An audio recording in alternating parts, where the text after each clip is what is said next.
अभी हम लोग देखने जा रहे हैं गोल्डन एंड प्लेटिनम टेस्ट 6 का सॉल्यूशन। सबसे पहले स्टार्ट करेंगे क्वेश्चन नंबर 1 से। क्वेश्चन नंबर 1 हमारा क्या कह रहा है? क्वेश्चन नंबर 1 हमारा कहता है the normal reaction is doubled.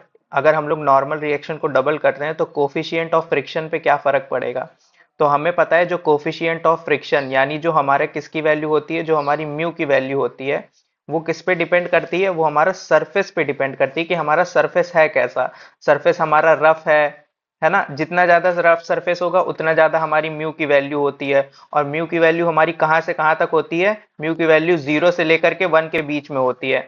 तो ये जो प्रॉपर्टी है ये किसी भी सरफेस के लिए एक फिक्स वैल्यू देती है हमको। अगर मार्बल का सरफेस होगा तो उसका अलग म्यू का वैल्यू होगा, कोई हमारा ऐसा सैंड होगा तो उसका अलग म्यू का वैल्यू होगा। तो ये सरफेस के हिसाब से फ्री होती है, नॉर्मल रिएक्शन पे डिपेंड नहीं करती है।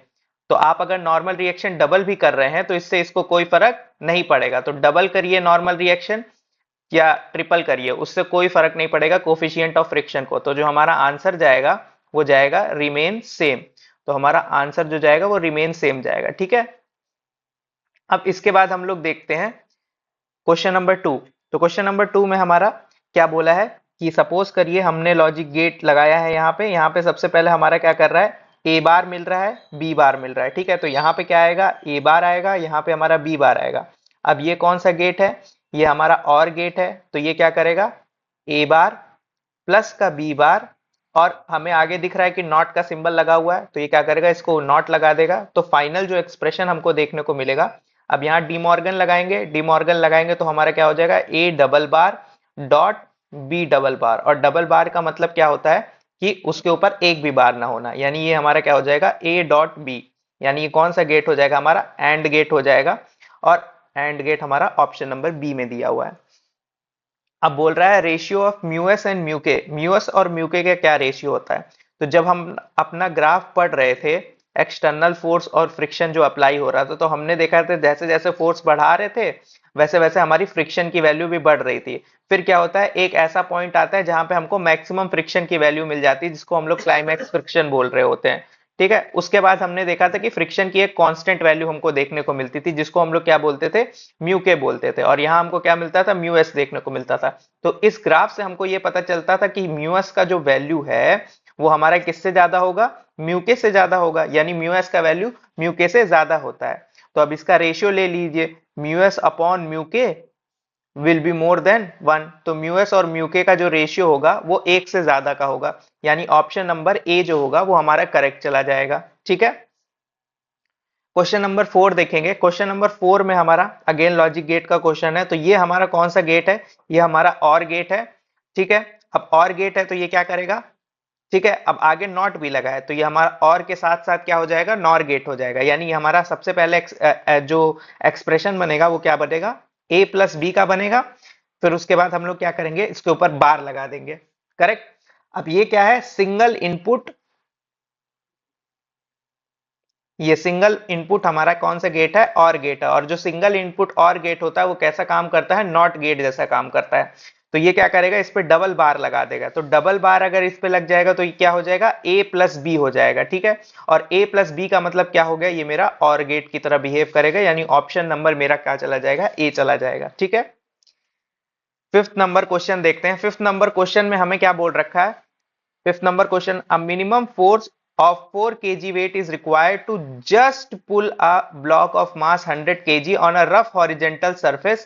The coefficient of friction between the block and the surface is। हमें coefficient of friction पूछ रहा है। ठीक है। और यहाँ पे कंडीशन कैसी है? जस्ट पुल की है। यानी एक्सिलरेशन जो होगा वो क्या हो जाएगा? जीरो। यानी जो फ्रिक्शनल फोर्स होगा वो हमारा एक्सटर्नल फोर्स के बराबर हो जाएगा ना? तो हमारी कैसी कंडीशन है? जस्ट मूव की कंडीशन है। ठीक है। तो जब हमारी जस्ट मूव की कंडीशन है, उस कंडीशन में हम लोग क्या कह रहे हैं कि हमारा जो एक्सटर्नल फोर्स है वो हमारा किसके बराबर है? फ्रिक्शन के बराबर, जिसकी वैल्यू क्या होती है? म्यू इंटू एन होती है। तो म्यू तो हमको निकालना है। नॉर्मल रिएक्शन हमारा कैसे आता है? नॉर्मल रिएक्शन हमारा mg से आता है।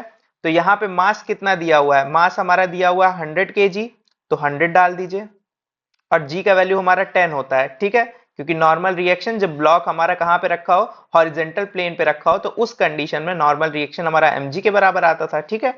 तो यहां से हमको ये देखने को मिल गया कि हमारा जो फ्रिक्शन की वैल्यू है वो कितनी आ रही है, म्यू इक्वल टू 100 इंटू 10। ठीक है, अब हमने देखा जो हमारा एक्सटर्नल फोर्स था उसके बराबर फ्रिक्शन की वैल्यू है। अब एक्सटर्नल फोर्स किसके बराबर था, 4 kg वेट।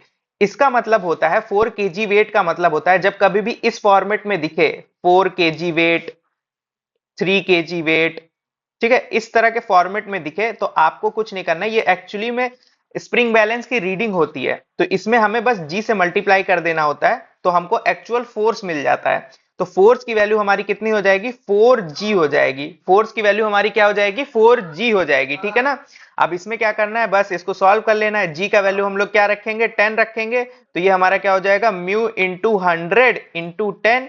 ठीक है, अब जब इसको सॉल्व करेंगे तो ये हमारे किसके बराबर आ जाएगा, mu is equal to 40 upon में 1000।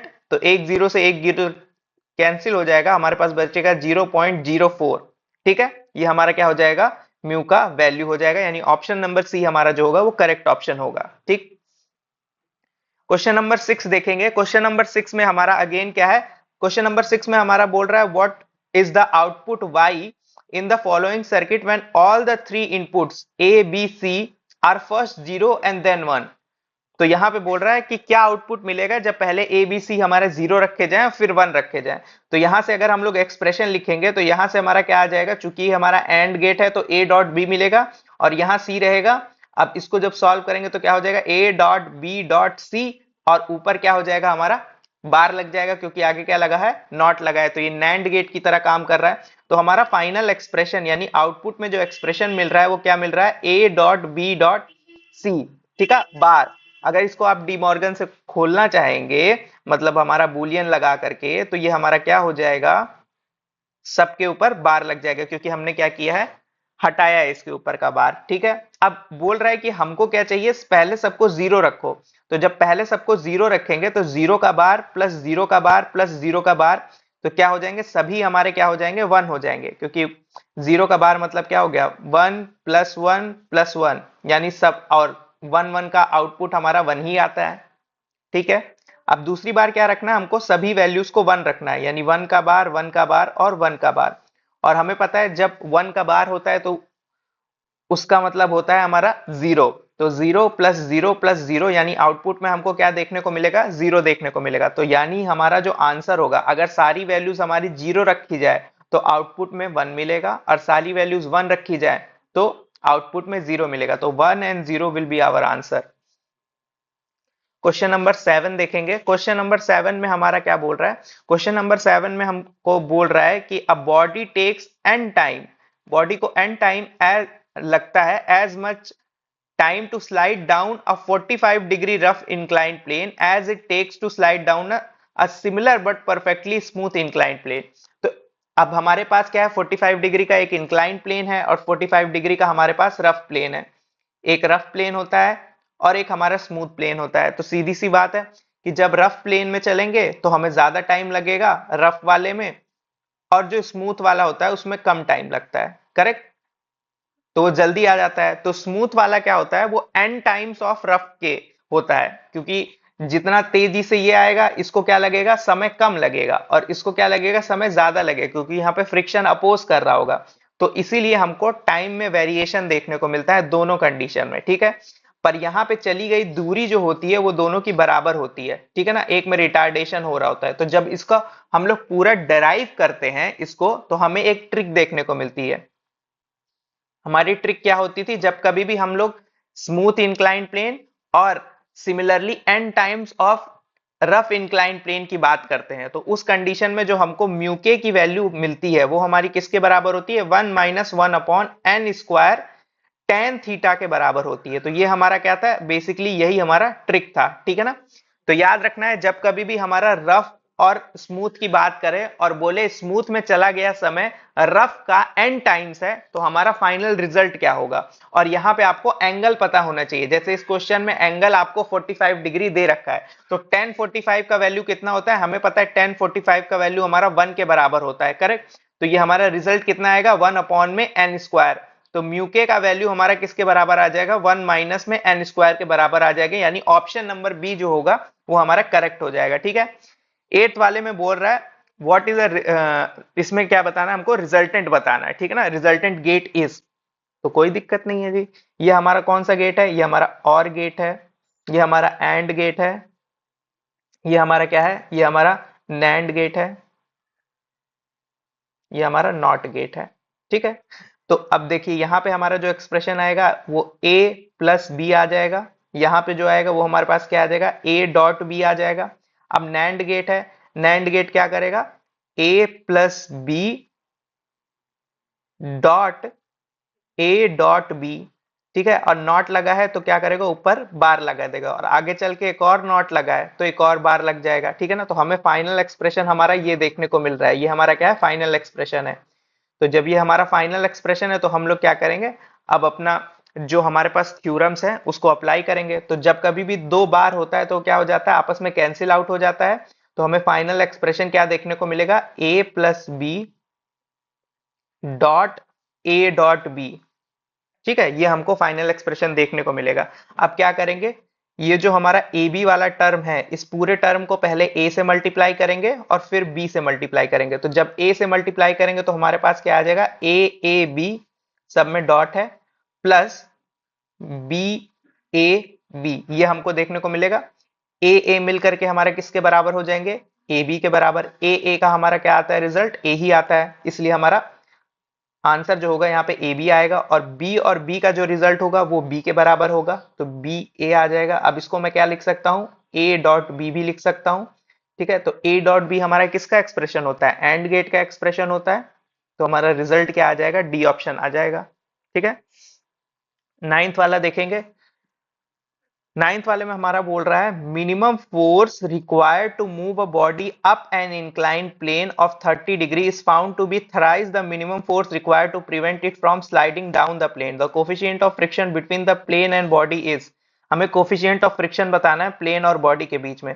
तो हमको पता है जब कभी भी हमारी ऐसे कंडीशन हो कि हमारा ब्लॉक जो हो वो नीचे आने की कोशिश कर रहा हो, और उसको हम लोग क्या कर रहे हो, प्रिवेंट करने के लिए एक फोर्स लगा रहे हो, और एक होता है हमारा कि मिनिमम फोर्स कितना लगाएं कि वो हमारा इंक्लाइंड प्लेन पे चढ़ जाए, ठीक है ना। तो एक होता है प्रिवेंट करने के लिए, और एक होता है हमारा मिनिमम फोर्स कितना रिक्वायर करें, ठीक है, ताकि अप द इंक्लाइंड प्लेन चल सके। तो इनका जो रेशियो देखने को मिलता है वो हमारा देखने को मिलता है F1 upon F2 equal to tan theta plus का म्यू अपॉन में टेन थीटा माइनस का म्यू, ये हमको रिजल्ट देखने को मिलता है, ठीक है।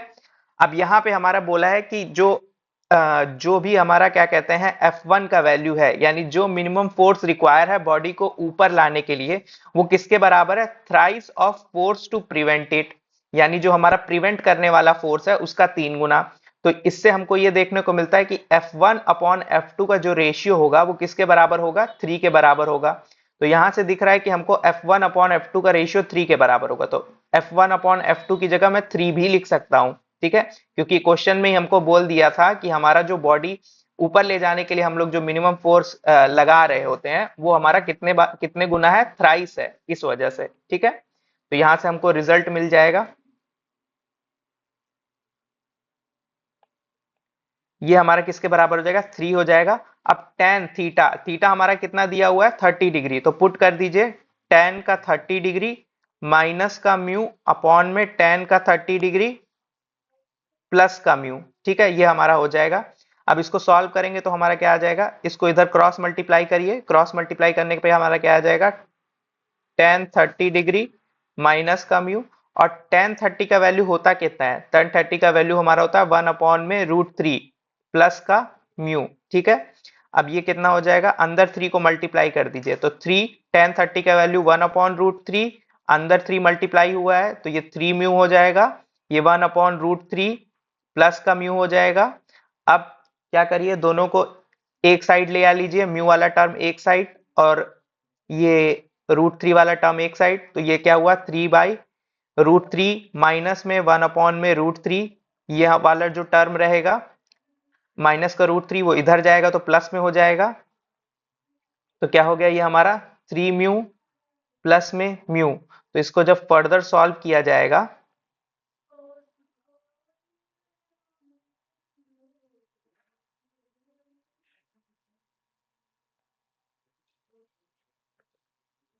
इसको जब फर्दर सॉल्व करेंगे तो ये हमारा किसके बराबर हो जाएगा, 2/√3। ठीक है, और ये हमारा आ जाएगा 4 म्यू के बराबर। तो अब म्यू का वैल्यू किसके बराबर आ जाएगा, म्यू का वैल्यू आ जाएगा 2/4√3। ठीक है, 2×2 = 4, तो 1/2√3 हमको आंसर देखने को मिलेगा। ठीक है, हमें बस ये रिजल्ट याद रखना है। ठीक है, इससे हमारा क्वेश्चन सॉल्व हो जाएगा। अब क्वेश्चन नंबर 10 में हमारा बताना है, name the logic gate equivalent to the following diagram. तो हमें बताना है कौन सा लॉजिक गेट इसमें आ रहा होगा। तो हम अपना ट्रुथ टेबल बनाएं, ए, बी और वाई।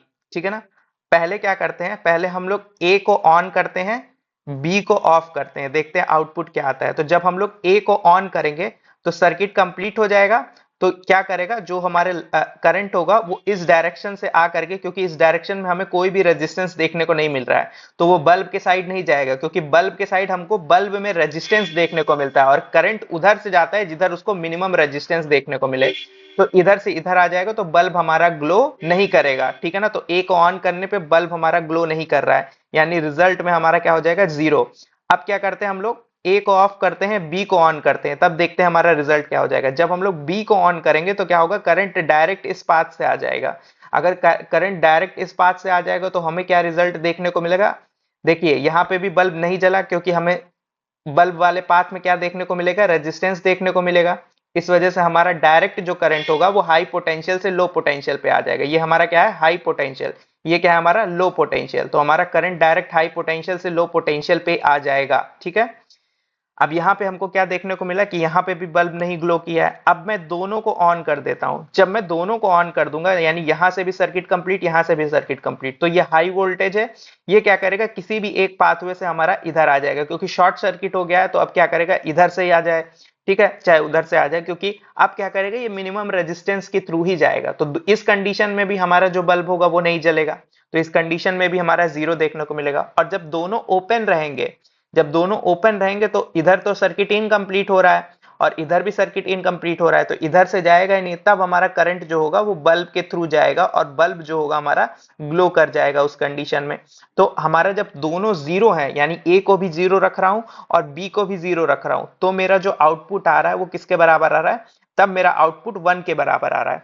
तो ऐसा कौन सी कंडीशन होती है जिसमें 0 0 पे ही हमको 1 देखने को मिलता है। ठीक है, और बाकी जो भी कंडीशन रहे सब में हमको क्या देखने को मिले, 0 देखने को मिले। ऐसा हमको कहां देखने को मिलता है, नॉर के रिजल्ट में। नॉर का रिजल्ट क्या होता था, a प्लस बी का बार। तो यहीं पे हमको देखने को मिलता था, नॉर का जो ट्रुथ टेबल होता है वो एग्जैक्टली इसी तरीके से हमको देखने को मिलता था कि जब कभी भी 0 0 होगा, जैसे 0 + 0 अपॉन बार करिए तो 0 + 0 0 आएगा और उसका कॉम्प्लीमेंट हमारा किसके बराबर होता है, 1। तो यही एक कंडीशन होती है जहां पे हमको 1 देखने को मिलेगा और इसीलिए हमारा जो गेट होगा वो कौन सा हो जाएगा, नॉर गेट हो जाएगा। ठीक है, क्वेश्चन नंबर 11 की बात करेंगे हम लोग। क्वेश्चन नंबर 11 जो है यहाँ पे हमारा क्या बोल रहा है, यहाँ पे बोल रहा है the horizontal force of 10 Newton is just necessary to hold a block stationary against a wall. The coefficient of friction between the block and the wall is 0.2. The weight of the block in the figure. हमसे क्या पूछा है, weight of the block पूछा है। तो block में नीचे के साइड क्या लग रहा होगा, नीचे के साइड हमारा mg लग रहा होगा। ये वॉल के कांटेक्ट में है तो कांटेक्ट फोर्स यानी नॉर्मल रिएक्शन लग रहा होगा। अब ब्लॉक नीचे ना जाए, है ना, इसको एक ही जगह होल्ड करके रखना है, तो यहाँ पे हमारा क्या लग रहा हो, फ्रिक्शन लग रहा होगा। और फ्रिक्शन हमारा बराबर किसके होता है, म्यू इंटू एन के। अब यहाँ एन का रोल कौन प्ले कर रहा है, जो एक्सटर्नल फोर्स हमने लगाई है यही हमारा एन का रोल प्ले कर रहा है, यानी कांटेक्ट फोर्स देने का काम कर रहा है। तो यहाँ पे हमारा जो कोफिशिएंट ऑफ फ्रिक्शन है वो किसके बराबर है, 0.2 के बराबर है। और नॉर्मल रिएक्शन हमारा एक्सटर्नल फोर्स यानी 10 के बराबर है। तो यहाँ पे हमारा जो आएगा वो किसके बराबर आएगा, 2 न्यूटन के बराबर हमारा फ्रिक्शनल फोर्स आ जाएगा। ठीक है, फ्रिक्शनल फोर्स 2 न्यूटन के बराबर आएगा। और फ्रिक्शन जो है, बॉडी चूंकि मूव नहीं कर रही है तो फ्रिक्शनल फोर्स हमारा mg के बराबर हो जाएगा। और mg को ही हम लोग क्या बोलते हैं, वेट बोलते हैं। ठीक है, तो वेट, फ्रिक्शन फोर्स हमारा किसके बराबर है, 2 न्यूटन। तो वेट भी जो होगा वो किसके बराबर हो जाएगा, हमारा 2 न्यूटन के बराबर हो जाएगा। ठीक है, तो आंसर हमारा 2 न्यूटन होगा।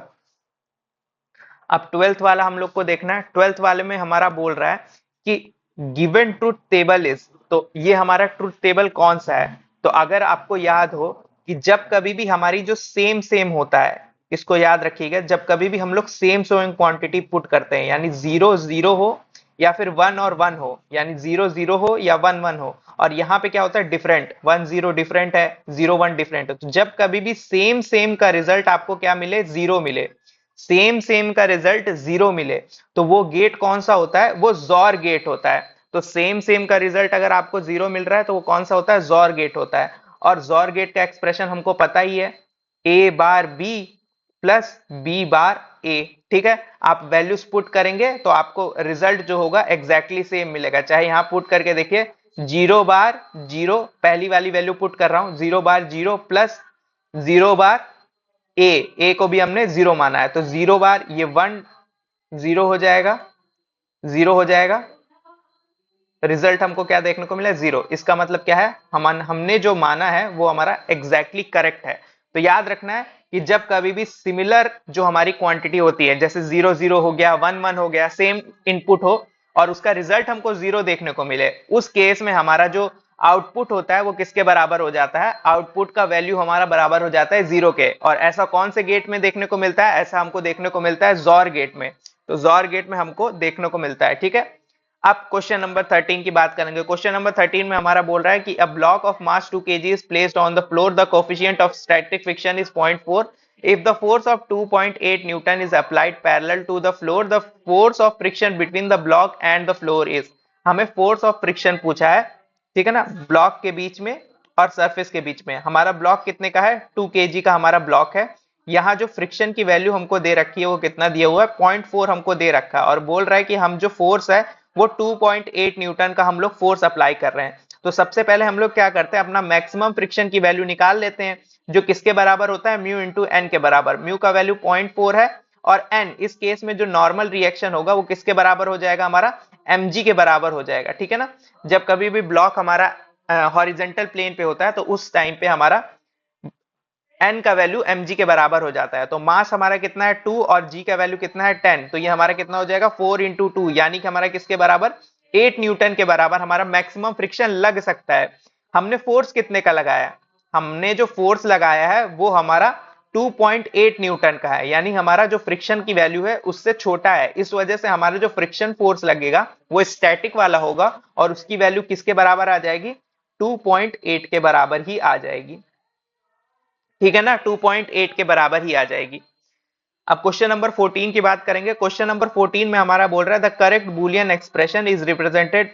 तो यहाँ पे हमें बताना है कि इसका करेक्ट बूलियन एक्सप्रेशन क्या होगा। तो आप बना लीजिए ट्रूथ टेबल। ठीक है, सबसे पहले क्या करना है, अगर हमारा ए और बी दोनों जीरो है तो उस कंडीशन में ये हाई वोल्टेज है, ये लो वोल्टेज है, तो करंट हाई से लो फ्लो करता है, तो यहां से करंट जाएगा, बल्ब हमारा ग्लो हो जाएगा और हमें रिजल्ट आउटपुट हमको देखने को मिलेगा। ठीक है, तो यहाँ पे जब दोनों जीरो हैं तो आउटपुट में हमको 1 देखने को मिलेगा। अब क्या करिए, अब ए को ऑन कर दीजिए। जब हम लोग ए को ऑन करेंगे तो क्या होगा, देखिए ए तो ऑन हो जाएगा, लेकिन आगे जाकर के यहाँ सर्किट कंप्लीट ही नहीं है, तो अगेन जो हमारा करंट चलेगा हाई वोल्टेज से, वो हाई वोल्टेज से इधर जाएगा, देखेगा इधर सर्किट कंप्लीट ही नहीं है, तो वो क्या करेगा, इधर से फ्लो करके ग्राउंड में चला जाएगा, यानी बल्ब हमारा अगेन जल जाएगा। तो जब हम लोग ए को ऑन करते हैं तब भी हमारा बल्ब क्या हो जाता है, जल जाता है। यानी कि जब ए का वैल्यू 1 रखते हैं, बी का वैल्यू 0 रखते हैं, तब भी हमारा बल्ब जो होता है वो जल जाता है। अब क्या करते हैं, अब हम लोग बी को ऑन करते हैं, तो जब बी को ऑन कर देंगे तो ए हाई पोटेंशियल पे है, यहां से करंट चलेगी, इधर देखेगी कि इधर सर्किट हमारा इनकम्प्लीट है, तो क्या करेगी, इधर से फ्लो कर जाएगी और हमारा ग्राउंड में चली जाएगी, हाई पोटेंशियल से लो पोटेंशियल पे, फिर हमारा बल्ब जल जाएगा। तो जब बी को ऑन कर रहे हैं तब भी हमारा बल्ब जल जा रहा है, यानी आउटपुट में किसके बराबर है, हमारा 1 के बराबर। तो ये 0 हो जाएगा, ये 1 हो जाएगा और ये हमको 1 देखने को मिलेगा। अब तीसरी कंडीशन में हम लोग क्या करते हैं, अब दोनों को ही हम लोग क्या कर देते हैं, 1 1 कर देते हैं, यानी इधर से भी सर्किट कंप्लीट कर देते हैं, इधर से भी सर्किट कंप्लीट कर देते हैं। तो हमको पता है हाई वोल्टेज से करंट चलेगी, अब बल्ब के साइड नहीं जाएगी, क्यों, क्योंकि वहां उसको बल्ब में रेजिस्टेंस देखने को मिलता है और करंट उस डायरेक्शन से जाना प्रेफर करती है जिस डायरेक्शन में उसको रेजिस्टेंस कम मिले।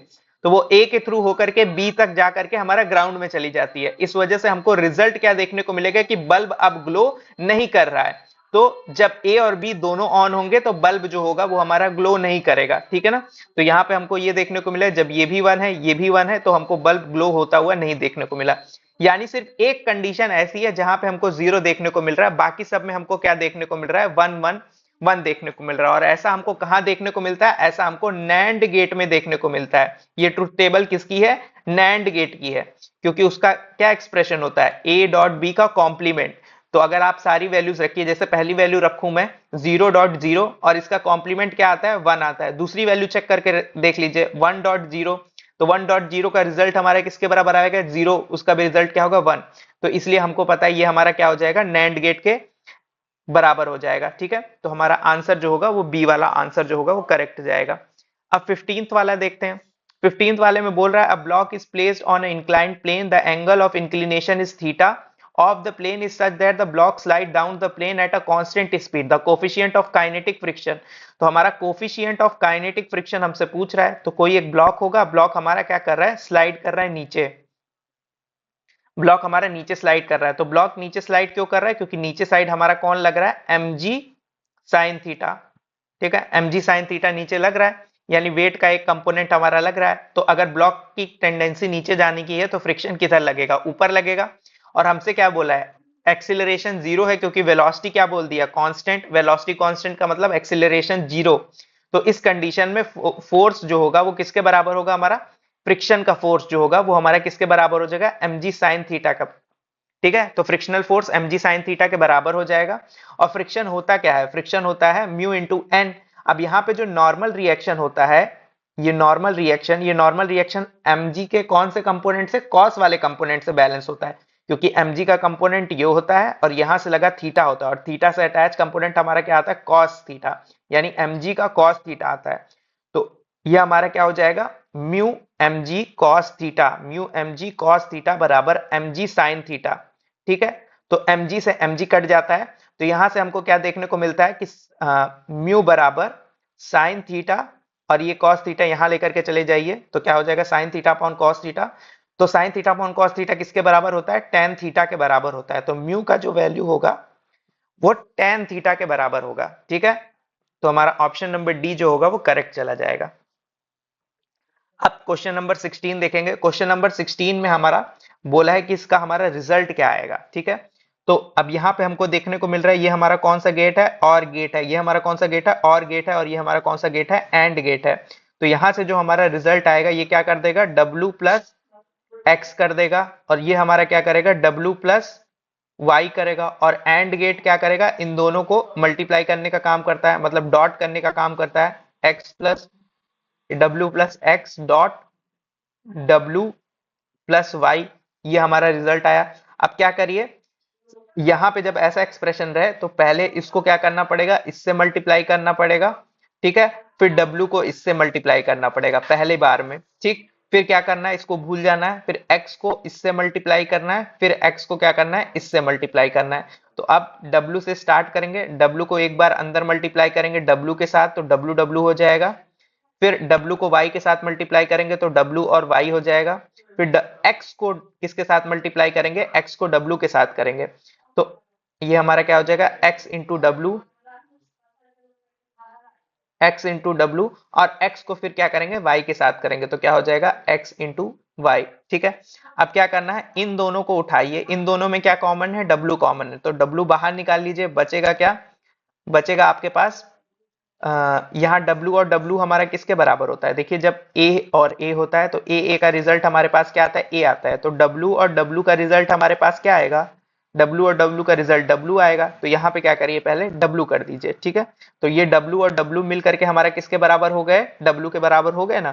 तो W और W मिल करके W के बराबर हो गए। अब इस W को बाहर निकाल लीजिए, कॉमन कर लीजिए, तो बचेगा क्या? 1 प्लस वाई बचेगा, और ये हमारा X W as it is रहेगा, और X Y as it is रहेगा। और हमें पता है 1 प्लस वाई या 1 प्लस एक्स किसके बराबर होता है? 1 के बराबर होता है।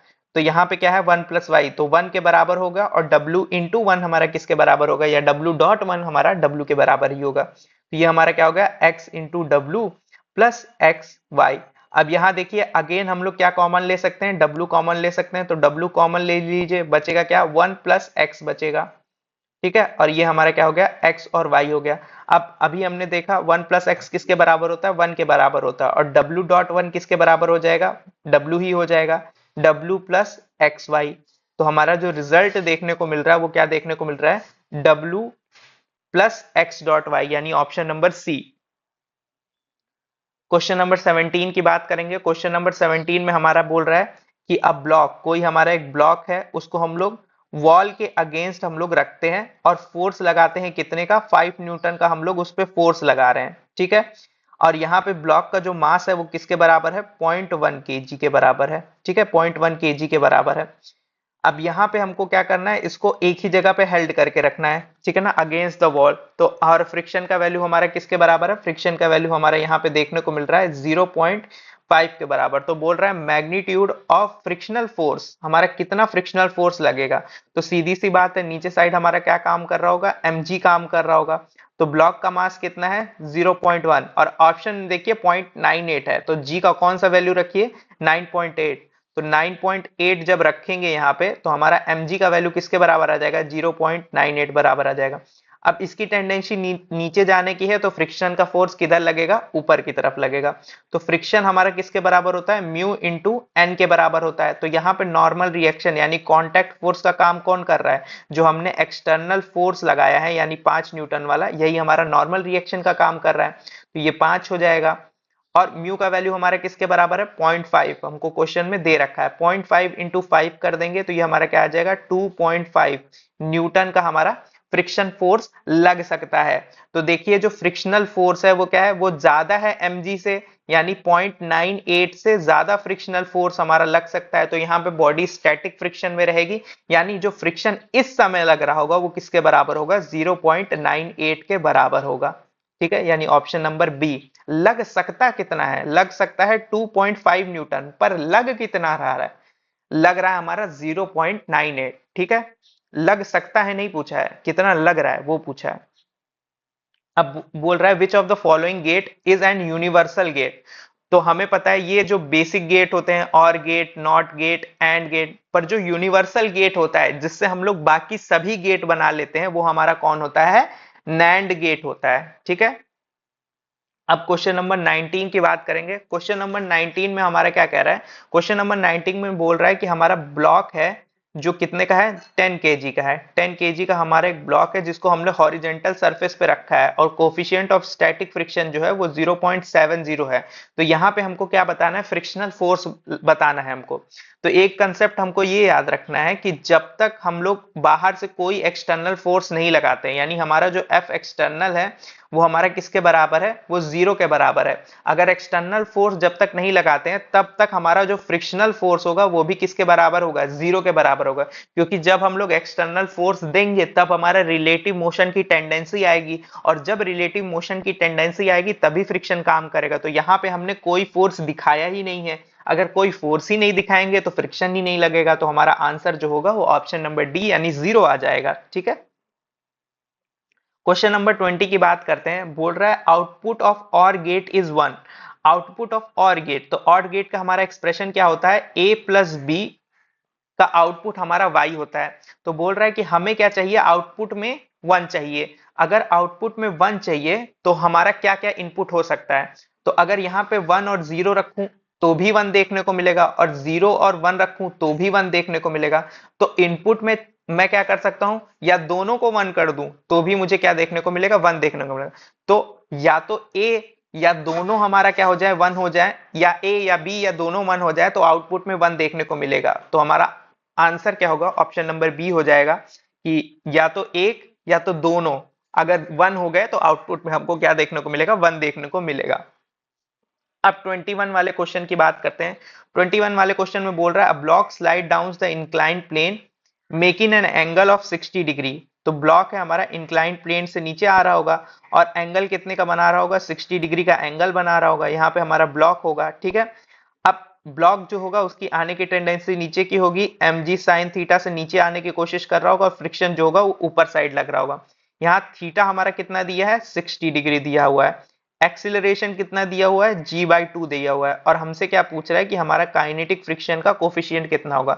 तो हमको पता है जब कभी भी ब्लॉक नीचे आता है तो एक्सिलरेशन हमारा किसके बराबर होता है, एक्सिलरेशन होता है g sin थीटा माइनस का म्यू g cos थीटा। ये कब की कंडीशन है, जब ब्लॉक हमारा किधर आ रहा हो, नीचे आ रहा हो, यानी डाउनवर्ड मोशन हो। तो जब डाउनवर्ड मोशन होता है तो एक्सिलरेशन हम लोग इससे निकालते हैं। एक्सिलरेशन दिया कितना है, g/2, तो हम लोग g/2 लिख देंगे। g साइन कितने की वैल्यू डालनी है, 60 डिग्री, क्योंकि हमारा इंक्लिनेशन कितने का है, 60 डिग्री का है, तो यहाँ पे भी साइन 60 हो जाएगा, यहाँ कॉस 60 हो जाएगा। साइन 60 का वैल्यू किसके बराबर होता है, साइन 60 का वैल्यू होता है √3/2 माइनस म्यू जी, कॉस 60 का वैल्यू 1/2। अब पूरे एक्सप्रेशन से क्या करिए, जी कैंसिल कर दीजिए, क्योंकि जी हमारा दोनों साइड आ रहा है, ठीक है। पूरे एक्सप्रेशन से हमारा और क्या कट सकता है, टू कैंसिल हो सकता है, देखिए टू नीचे साइड है ना, तो टू कैंसिल हो जाएगा। तो फाइनल एक्सप्रेशन जो हमको देखने को मिलेगा वो क्या देखने को मिलेगा, इधर साइड 1, क्योंकि ये पूरी वैल्यू हमारी कट चुकी है तो ये 1 हो जाएगा। इधर क्या बचेगा, √3 बचेगा, क्योंकि यहाँ पे भी सारी वैल्यू और कट चुकी है, और यहाँ पे क्या बचेगा, म्यू बचेगा, ठीक है। तो ये क्या हो जाएगा, 1 प्लस में हमारा क्या देखने को मिलेगा, म्यू देखने को मिलेगा, और ये हो जाएगा √3।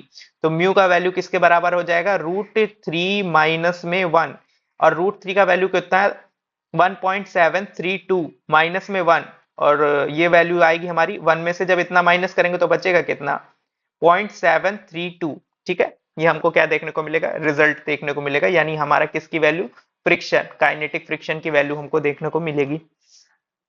अब हमारा बोल रहा है 22 में बोल रहा है the digital equivalence of given circuit. तो ये हमारा गिवन सर्किट का डिजिटल इक्विवेलेंस क्या है, तो इसके लिए हम लोग ट्रुथ टेबल बनाएंगे ए बी और वाई के लिए। तो जब हम लोग क्या करेंगे, दोनों को जीरो रखेंगे, ए और बी दोनों को जीरो रखेंगे, यानी दोनों का स्विच ओपन रहेगा, तो करंट चलेगा और ए और बी में ना जाकर के बल्ब में जाएगा, बल्ब हमारा क्या कर जाएगा, ग्लो कर जाएगा। तो जब ए और बी हमारे जीरो है तो आउटपुट में क्या देखने को मिल रहा है, 1 देखने को मिल रहा है। अब ए को 1 करते हैं, बी को 0 करते हैं। अब क्या करते हैं हम लोग, यहाँ पे जब ए को कंप्लीट कर देंगे तो करंट क्या होगा, करंट इस ब्रांच में नहीं जाएगा, क्योंकि इधर साइड में हमारा क्या कहते हैं, पूरी ब्रांच कंप्लीट ही नहीं है, तो फिर करंट हमारा किस डायरेक्शन में चला जाएगा, जिस डायरेक्शन में हमारा बल्ब लगा हुआ, और वापस बैटरी जितना करंट देती है उतना वापस ले लेती है, तो हमारा कंप्लीट हो जाएगा सर्किट, और सर्किट कंप्लीट हो जाएगा और यहाँ बल्ब क्या करेगा, ग्लो कर जाएगा। तो ए को ऑन करने पे हमारा क्या हो रहा है, ए को ऑन करने पे, बी को ऑफ करने पे बल्ब ग्लो कर जा रहा है, ठीक है।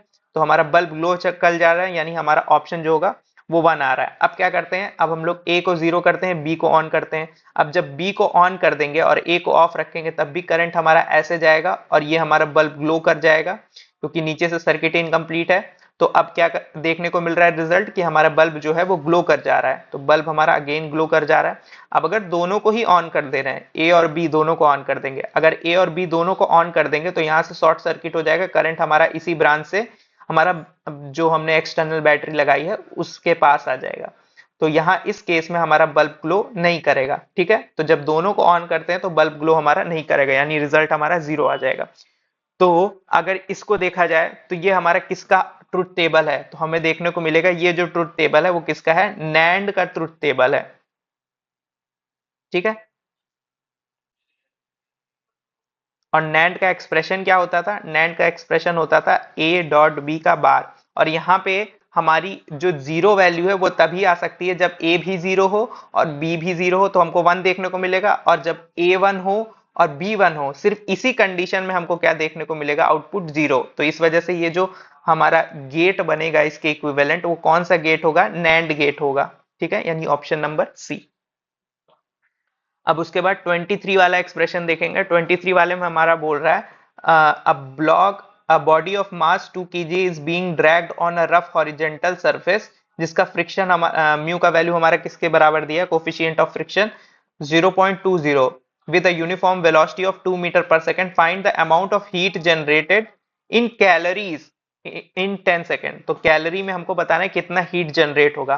तो जब कभी भी किसी बॉडी को हम लोग क्या करते हैं, ड्रैग करते हैं, तो ड्रैग करते हैं तो हम लोग क्या करते हैं, वर्क करते हैं, हम लोग फ्रिक्शन के अगेंस्ट क्या कर रहे हैं, वर्क कर रहे हैं, और वही जो वर्क कर रहे हैं वो हमारा किस में कन्वर्ट हो जाएगा, हीट में कन्वर्ट हो जाएगा। तो बेसिकली हमें क्या निकालना है कि फ्रिक्शन फोर्स से हम लोग कितना वर्क कर रहे हैं।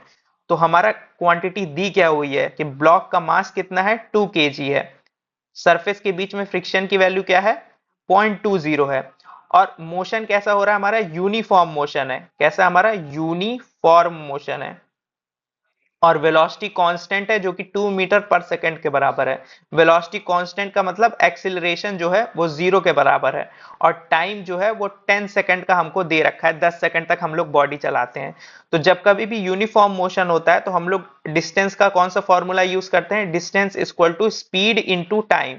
ठीक है, तो हमको स्पीड कितना दिया हुआ था, हमारा स्पीड, ये हमारा यूनिफॉर्म वेलोसिटी या स्पीड, ये हमारा 2 मीटर पर सेकंड के बराबर था, और टाइम कितने टाइम के लिए हमने उसको ड्रैग किया था, 10 सेकंड के लिए।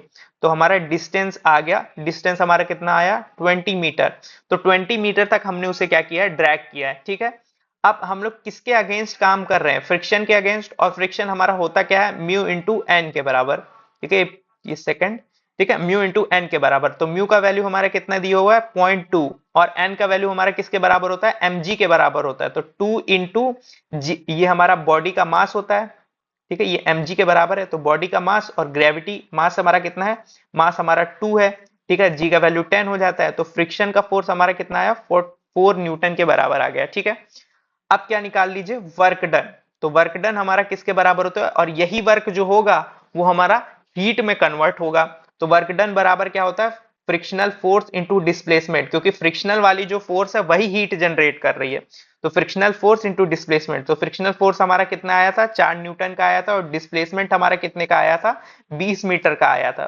तो ये हमारा किसके बराबर हो जाएगा, ये हमारा हो जाएगा 80 जूल के बराबर। पर हमें आंसर किस में पूछा है, कैलोरी में पूछा है। तो हमें क्या करना पड़ेगा, इस 80 को 4.2 से डिवाइड करना पड़ेगा। तो हमारा आंसर जो होगा वो किस में आ जाएगा, कैलोरीज में आ जाएगा। ठीक है, और ये हमारे किसके बराबर होगा, ये 19 कैलोरीज के बराबर होगा, 19 कैलोरीज के बराबर होगा। ठीक है, यानी ऑप्शन हमारा कौन सा होगा, बी ऑप्शन। ठीक है,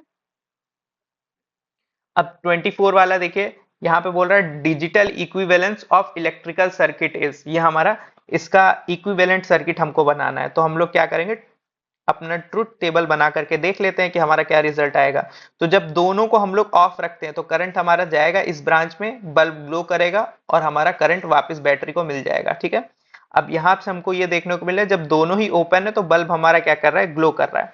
अब क्या करते हैं, ए को ऑन कर देते हैं, बी को ऑफ कर देते हैं। तो जब ए को ऑन कर देंगे तो हमारा इधर से शॉर्ट सर्किट हो जाएगा, तो हमारा यहाँ देखने को मिलेगा करंट इस ब्रांच में जाएगी, इस ब्रांच में जाएगी, ऐसे जाएगी, और वापस हमारा बैटरी के पास पहुंच जाएगी। तो बल्ब हमारा ग्लो नहीं करेगा।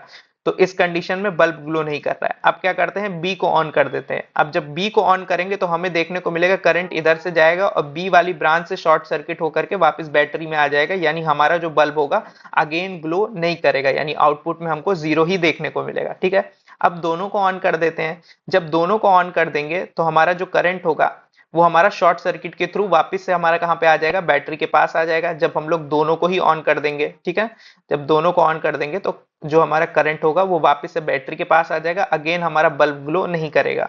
ठीक है, तो इस कंडीशन में भी बल्ब ग्लो नहीं कर रहा है। तो ये हमारा किसका रिजल्ट हो जाता है, ये हमारा रिजल्ट हो जाता है नॉर गेट का। अगर किसी को ट्रुथ टेबल याद हो नॉर गेट की, तो नॉर गेट की ट्रुथ टेबल ऐसी ही बनती है। ठीक है, नॉर गेट का हमारा एक्सप्रेशन क्या होता था, ए प्लस बी का बार।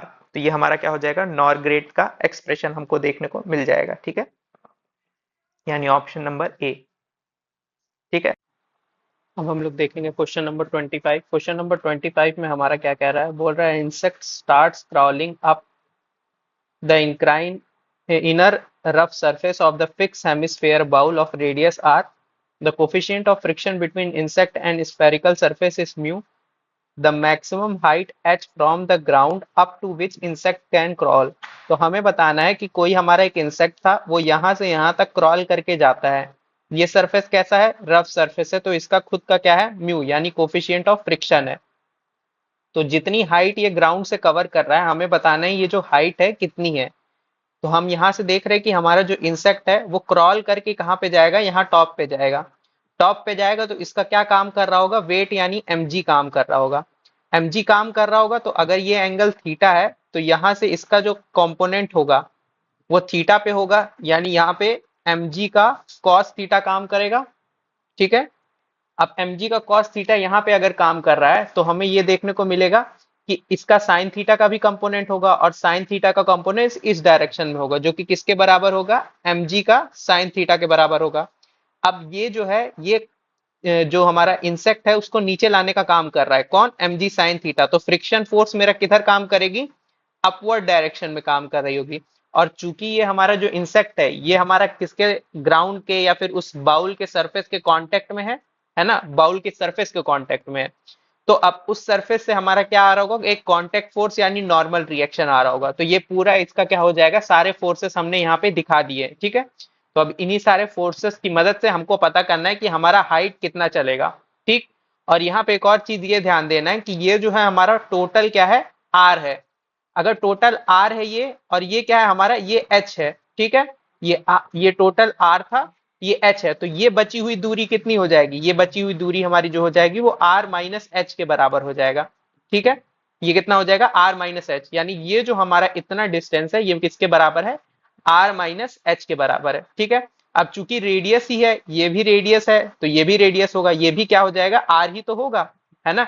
कोई भी सर्किल में जब किधर से भी मेजर करते थे सबका रेडियस क्या होता था? आर ही होता था। इसलिए अगर ये आर है तो ये भी क्या हो जाएगा? आर ही हो जाएगा, ठीक है। अब यही सब बातों को ध्यान में रखते हुए क्वेश्चन को प्रोसीड करते हैं हम लोग। सबसे पहले क्या कर लेते हैं? इसका कंपोनेंट ब्रेक कर लेते हैं। तो नीचे के साइड हमारा mg काम कर रहा होगा, उसके बाद हमारा एक थीटा से अटैच कंपोनेंट होगा, ठीक है। ये थीटा हो जाएगा, ये हमारा क्या हो जाएगा? mg का cos थीटा हो जाएगा।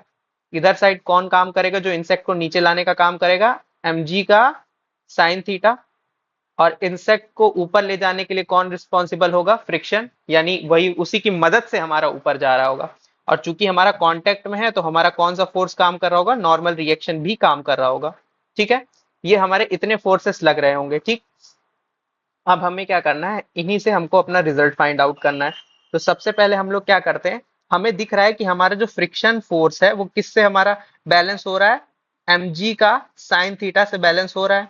और फ्रिक्शन हमारा होता क्या है? फ्रिक्शन हमारा होता है mu into normal reaction. Normal reaction की अगर बात करें तो नॉर्मल रिएक्शन हमारा किसके बराबर है? mg का कॉस थीटा के बराबर है। तो नॉर्मल रिएक्शन हमारा किसके बराबर हो गया? mg का कॉस थीटा के बराबर हो गया। और ये क्या हो गया? mg का साइन थीटा, ठीक है। तो mg से mg मेरा कैंसिल हो जाएगा। म्यू का वैल्यू मुझे क्या देखने को मिलेगा? साइन थीटा अपॉन में कॉस थीटा देखने को मिलेगा। और sign theta upon cos theta मेरा क्या होता है? टेन थीटा होता है। तो यहां से मुझे एक रिलेशन मिल गया कि जो मेरा टेन थीटा है वो किसके बराबर है? म्यू के बराबर। तो अब हम लोग क्या करते हैं? ट्रायंगल बना लेते हैं बेस्ड ऑन गिवन इंफॉर्मेशन। तो अगर हम लोग थीटा मानते हैं तो ये हमारा क्या हो जाएगा? क्योंकि ये हमारा इसका काम कर रहा है, टेन थीटा क्या होता है? Perpendicular upon base. तो परपेंडिकुलर की जगह हमारा क्या है? म्यू है, और बेस में हम लोग वन ले लेते हैं। तो इसीलिए उसी की मदद से हम लोग क्या कंस्ट्रक्ट कर रहे हैं? अपना ट्राइंगल। तो ये परपेंडिकुलर हमारा म्यू के बराबर हो जाएगा, बेस हमारा वन के बराबर हो जाएगा। तो हाइपोटेन्यूज कितना हो जाएगा? हाइपोटेन्यूज हो जाएगा म्यू स्क्वायर प्लस वन, ठीक है ना। इसका स्क्वायर प्लस इसका स्क्वायर और अंडर रूट, ठीक है। अब अगर यहां से मुझे क्या निकालना हो? कॉस का थीटा निकालना हो। कॉस थीटा मेरे किसके बराबर हो जाएगा? कॉस थीटा मेरा हो जाता है बेस अपॉन में हाइपोटेनुस, ठीक है। तो बेस अपॉन में हाइपोटेनुस का मतलब क्या हो गया? वन अपॉन में root over mu square plus one. यहां से मुझे किसकी वैल्यू पता चल गई? मेरे कॉस थीटा की वैल्यू पता चल गई, ठीक है। तो मुझे किसकी वैल्यू पता चल गई? मेरे कॉस थीटा की वैल्यू पता चल गई, ठीक। अब इसके आगे देखते हैं। तो मुझे मेरे cos थीटा की वैल्यू मिली थी, जिसकी वैल्यू कितनी है? cos theta is equal to one upon में वन प्लस, ठीक है। ये हमारा आ रहा था, ठीक है। ये हमारा आ रहा था। अब हमें यहां से ये देखने को मिलेगा कि ये जो हमारा, अगर इस ट्रायंगल पे फोकस किया जाए, अब इस ट्रायंगल को फोकस करिए। तो ये जो हमारा ट्रायंगल है, ये ट्रायंगल, इसमें ये साइड कितनी है? ये साइड अभी मैंने बताया किसके बराबर है? आर माइनस एच के बराबर है। ये एंगल मेरा क्या है? थीटा है, ठीक है। ये एंगल थीटा है, ये मेरा आर माइनस एच के बराबर, और ये वाली साइड मेरी आर के बराबर है। अगर इसके लिए मैं क्या लिखना चाहूं? कॉस थीटा लिखना चाहूं, तो कॉस थीटा मेरा क्या हो जाएगा? कॉस थीटा मेरा हो जाएगा बेस अपॉन में हाइपोटेन्यूज, बेस अपॉन में हाइपोटेन्यूज। तो ये क्या हो जाएगा? बेस, और ये क्या हो जाएगा? हाइपोटेन्यूज। तो बेस मेरा आर माइनस एच होगा और हाइपोटेन्यूज आर होगा, होगा कि नहीं? ठीक है। तो यहां से मुझे cos थीटा का एक और रिजल्ट मिल जाएगा फ्रॉम दिस ट्रायंगल, ये ट्रायंगल से। और ये भी क्या है? मेरा थीटा। तो थीटा के हिसाब से हम लोग ये वाला रिजल्ट भी निकाल लेंगे। तो ये टोटल आर था, आर में से एच माइनस किए तो ये हमारा कितना आ गया? आर माइनस एच के बराबर आया था। और ये तो हमारा आर है ही, तो इसकी मदद से हम लोग अपना cos थीटा का दूसरा रिजल्ट निकालेंगे, ठीक है। तो अब इसके आगे हम लोग प्रोसीड करते हैं।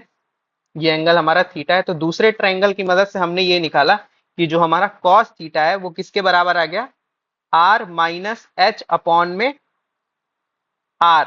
ये मुझे पहला रिलेशन मिला था, ये मुझे दूसरा रिलेशन मिला कॉस थीटा का। अब दोनों को इक्वल कर दीजिए, ठीक है ना, दोनों को इक्वल कर दीजिए, फर्स्ट को सेकंड के बराबर करेंगे तो हमें देखने को मिलेगा कि 1 में रूट ओवर 1 - 1 + म्यू का स्क्वायर जो है वो किसके बराबर हो जाएगा, capital R minus H upon R के बराबर हो जाएगा। ठीक है, अब इसको फर्दर सॉल्व कर लीजिए, 1 + mu square R upon R 1 हो जाएगा, ये एच अपॉन आर हो जाएगा। ठीक है, अब क्या करिए, ये पूरी वैल्यू को इधर लेकर के जाइए तो प्लस में हो जाएगा, और ये पूरी वैल्यू को 1 से माइनस कर दीजिए। ठीक है, तो दोनों को इंटरचेंज कर दीजिए, तो यहां से हमको देखने को मिलेगा एच अपॉन आर हमारा जो होगा किसके बराबर हो जाएगा, 1 - 1 अपॉन में रूट ओवर 1 + म्यू का स्क्वायर के बराबर हो जाएगा। ठीक है, अब क्या करिए, ये जो आपका आर है इसको यहाँ मल्टीप्लाई में लेकर के जाइए।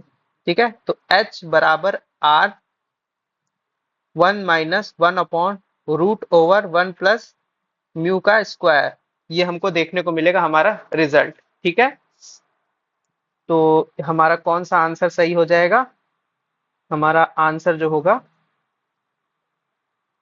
आंसर में हमारे 1 1 आ रहा है। ठीक है, तो ये वाला आंसर जो होगा हमारा सही हो जाएगा, यानी ऑप्शन नंबर सी जो होगा वो हमारा करेक्ट ऑप्शन हमको देखने को मिलेगा। ठीक है ना,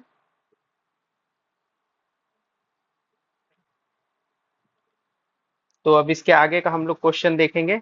ठीक है, इसके आगे हमारा क्या क्वेश्चन है, इसके आगे हमारा 26 नंबर क्वेश्चन है। इसमें हमसे क्या पूछ रहा है, डायमेंशनल फॉर्मूला हमसे पूछ रहा है कि हमारा डायमेंशनल फॉर्मूला क्या होता है, किसका, कोफिशिएंट ऑफ फ्रिक्शन का। तो कोफिशिएंट ऑफ फ्रिक्शन क्या होता है हमारा, कोफिशिएंट ऑफ फ्रिक्शन जो होता है वो तो हमारा प्रॉपर्टी होती है सरफेस की, यानी सरफेस हमारा कैसा रहेगा उसी के बेसिस पे हमारा कोफिशिएंट ऑफ फ्रिक्शन रहता है।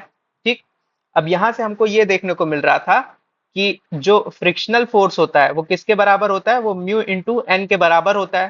फ्रिक्शनल फोर्स हमारा किसके बराबर होता है, म्यू इंटू एन के बराबर होता है। ठीक है, और ये भी क्या है, फोर्स है, और ये भी क्या है, फोर्स है, और फोर्स अपॉन में फोर्स करेंगे तो क्या आ जाएगा, 1 आ जाएगा, यानी म्यू जो है वो हमारा किसके बराबर आ जाता है, डायमेंशन लेस के बराबर आ जाएगा। ठीक है ना, म्यू हमारा क्या हो जाएगा, डायमेंशन लेस के बराबर आ जाएगा।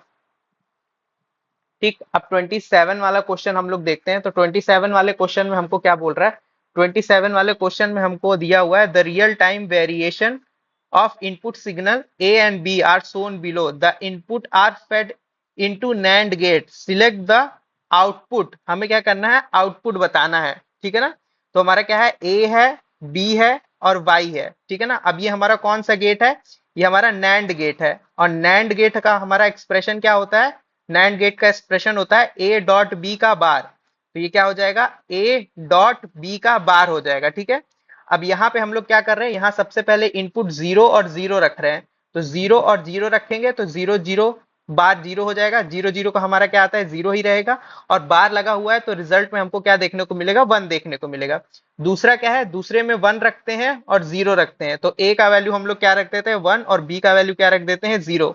तो अगर हम लोग 1 और 0 करेंगे तो 1 0 का 0 हो जाएगा, और 0 का कॉम्प्लीमेंट 1, यानी यहाँ पे भी हमको क्या देखने को मिलेगा, 1 ही देखने को मिलेगा। ठीक है, फिर क्या करते हैं, यहाँ पे 0 पुट किए हैं और 0 पुट किए हैं, तो 0 0 अगेन पुट करेंगे तो हमारा क्या मिल जाएगा, देखिए 0.0 विल बी 0, और उसका कॉम्प्लीमेंट 1, यानी 0 और 0 पुट करेंगे तो हमें क्या देखने को मिलेगा, 1 देखने को मिलेगा। तो ऐसा ग्राफ देखिए जिसमें क्या है, लगातार हमारा क्या है, हाई आउटपुट देखने को मिल रहा हो। तो यहाँ पे भी हाई है, यहाँ पे भी हाई है, यहाँ पे भी हाई है, तो ये वाला जो ग्राफ है उसमें हमें तीनों रिजल्ट हमें हाई देखने को मिल रहे हैं, इसलिए हमारा ऑप्शन नंबर बी जो होगा वो करेक्ट चला जाएगा।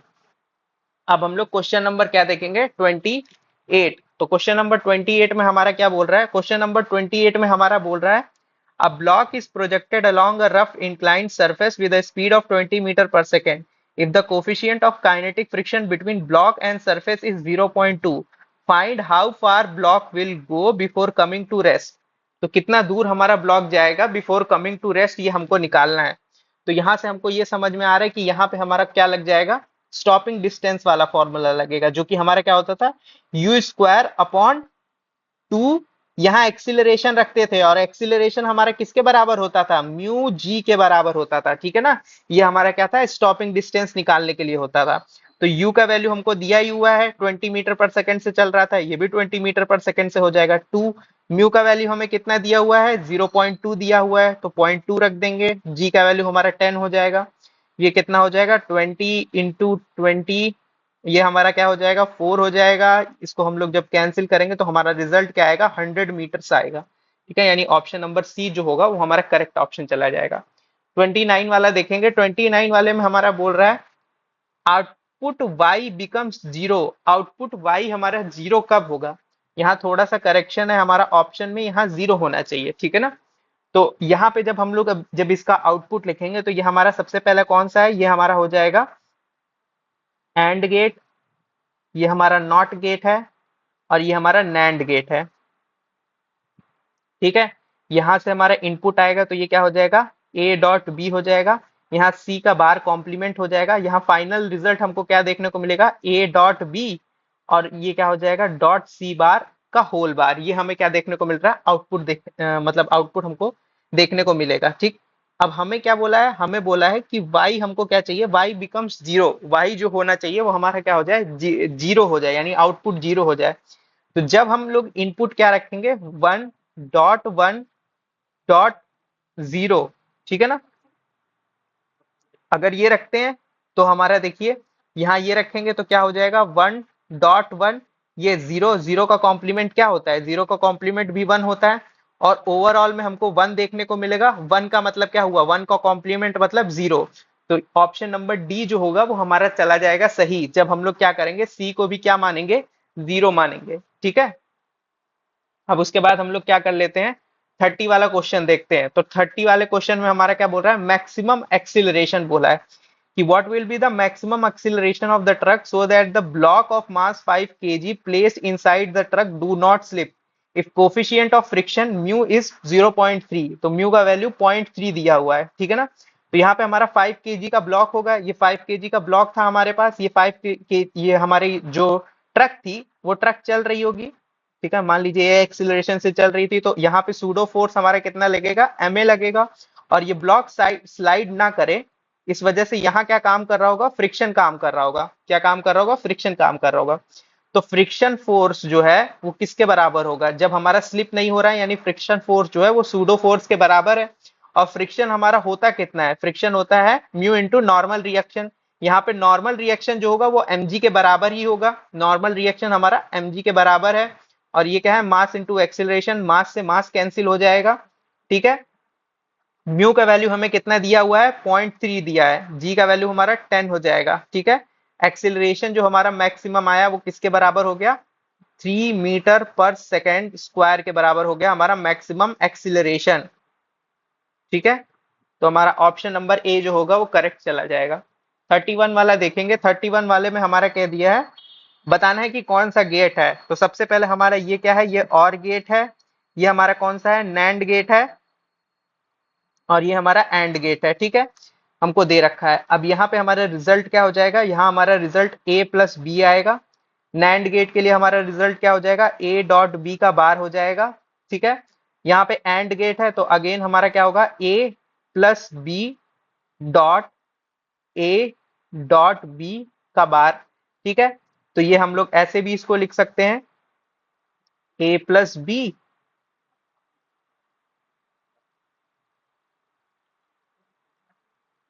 डॉट, अब यहाँ पे इसको क्या करिए, इसको हम लोग खोल देंगे अपना बुलियन और डीमॉर्गन ये थ्योरम्स लगा करके,